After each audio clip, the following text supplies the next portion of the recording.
그러다 보니까 거부감도 살짝 있는데 일단은 찬양은 은혜가 되니까 다 이렇게 감싸더라고요. 맞죠? 맞죠? 네, 아멘입니다. 사실 우리 통일미아리 찬양단의 단원분들을 보면은 북한 땅에서 저 진부자들만 찬양했던 사람들이에요. 우리 유현주 대표님도 방송하셨고, 저도 기도계에서 선전대였고, 우리 전양진 단장님도 그랬습니다. 그런데 오늘날은 하나님을 찬양하는 저희가 됐잖아요. 그래서 저희는 가끔 이렇게 얘기를 합니다. 신이 바뀌었다.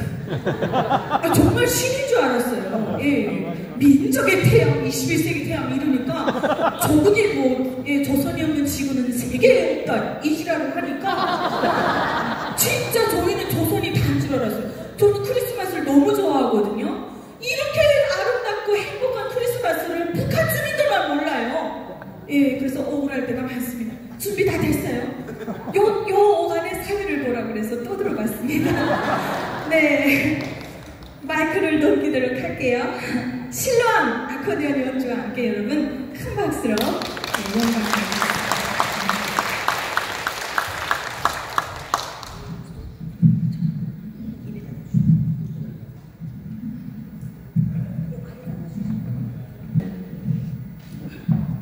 높았는데 왜 자꾸 내려간다?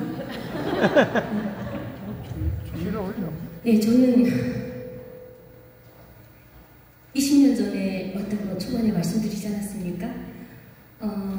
2004년 7월 27일 베트남에서 468명의 탈북민들이 대한민국에서 보내준 전세기를 타고 대한민국에 무사히 입국을 하게 된 정말 하나님의 은총을 받은 자 중에 가장 큰 은혜를 입은 이 당사자가 아닐까 생각합니다.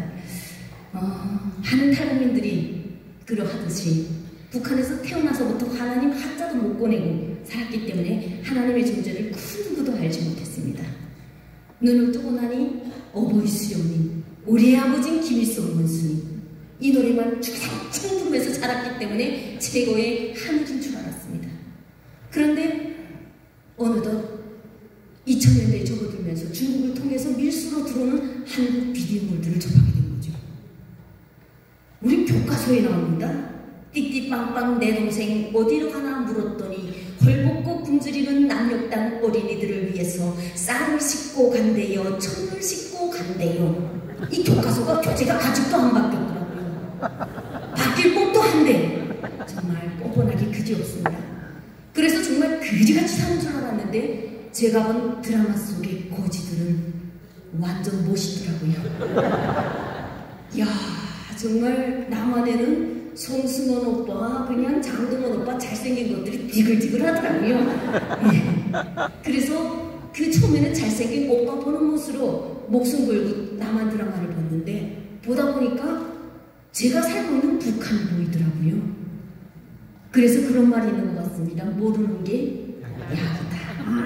남한 실상을 알아버리니까 북한 사회에서 사는 삶이 너무나도 불행하게 느껴졌습니다. 숨이 쉬어지지 않는 그런 느낌이었습니다. 그래서 이렇게 살다가 죽느니 가다가 죽는 게 차라리 더 값지지 않을까. 그러니까 이 남한의 삘이 꽂혀버리니까 눈에 뵈는 게 없더라고요.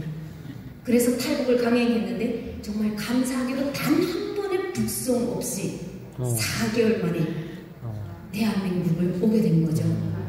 그런데 그 과정에는 순탄하진 않았습니다. 중국을 통해서 베트남에 가니 베트남에서 좀 더 있으면 캄보디아로 가서 또 캄보디아에서 몇 개월 있다가 그 다음에 한국 가는데 거의 1년여를 거기서 지내야 된다는 겁니다. 그런데 베트남 호치민이라는 작은 곳에 500명 가까이 되는 탈북민들이 있다 보니까 결국 베트남 당국에 의해서 우리는 촉발이 됐습니다. 그래서 베트남 경찰들이고 베트남 당국자들이 와서 뭐라고 하냐면 우리를 자기네 나라 오기 전 국가로 추방을 해야 된다는 겁니다. 그러면 베트남으로 오기 전 국가가 어디입니까? 중국이지 않습니까? 고작 죽으라는 거지 않습니까? 너무나도 억울하고 너무나도 불통한 겁니다. 그래서 저희를 보호해주고 계시던 한국 교민분이 역시 또 집사님이셨습니다. 처음에는 우리는 하나님 한자를 모르니까니 하나님한테 하나님 믿어라 기도라 이런 말 안 하더라고요. 그거는 한국에 가서 너희가 알아서 하면 된다. 그런데 중국에서 저희보다 먼저 탈북해서 살던 분들은 하나님을 먼저 만난 분들이 계시더라고요. 매일 새벽마다 기도를 하고 하는데, 야, 너희도 기도해라. 그래야 우리가 무사히 갈 수 있다라고 하는데, 처음에는 이렇게까지 위험한 줄 몰랐으니까, 아유, 한국 가서 믿을게요. 한국 가서 할게요. 그랬습니다. 그런데 정작 인간은 참 간사하더라고요. 제 발등에 딱 불이 떨어지니까 갑자기 그 언니한테, 언니, 나 하나님한테 어떻게 기도하게 되면 한국 무사히 갈 수 있나요? 그랬더니 그 언니가 그러더라고요. 그냥 별거 없어. 그냥 네 마음 가는 대로 기도하고 예수님의 이름으로 기도한다. 이렇게만 하면 된대요. 아니 근데 내가 그만 난 중국에서 살아보지도 않았기 때문에 북한 용어도밖에 모르잖아요. 이스라엘인가 위대한 어쩌고저쩌고 이런 거밖에 모르는데 이렇게 하게 되면 하나님이 알아들을까요? 했더니 하나님은 세계 언어를 다 아시는 분이시다. 그냥 네 마음만 진실된 마음만 전해드리면 하나님께서 다 알아들으시고 하나님이 역사해 주신다는 겁니다. 아멘. 그래서 저는 북한에서 했던 대로 앞에서 강은정 자매가 얘기한 것처럼 장군님에서 장군님을 싹 빼고 하나님만 끄집어 넣었습니다. 근데 묘하게 말이 되더라고요. 장군님 아버지 장군님 하던 걸 하나님 아버지 만수각을 상갑수각 드리면서 하나님께서 그 정부를 무사히 대한민국에다 데려다 주시게 되면 한국에 가서 하나님을 위한 총폭탄이 되겠습니다. 그렇게 기도를 했습니다. 근데 지금 와서 보게 되면 얼마나 어리숙했겠습니까? 하지만 그조차도 이 부족한 저를 안아주시고 저의 이 기도를 들어주시고 바로 베트남에서 대한민국까지 그 468명이 손가락 하나 다치지 않고 무사히 올 수 있도록 기도 중에 가장 큰 기도를 중요한데 하나님. 그래서 하나님을 모르고 살던 우리 8만 분을 하나님이 살아계심을 알게 하여서 오늘 실로함 이 찬양 여러분들과 함께 힘차게 불러보도록 하겠습니다.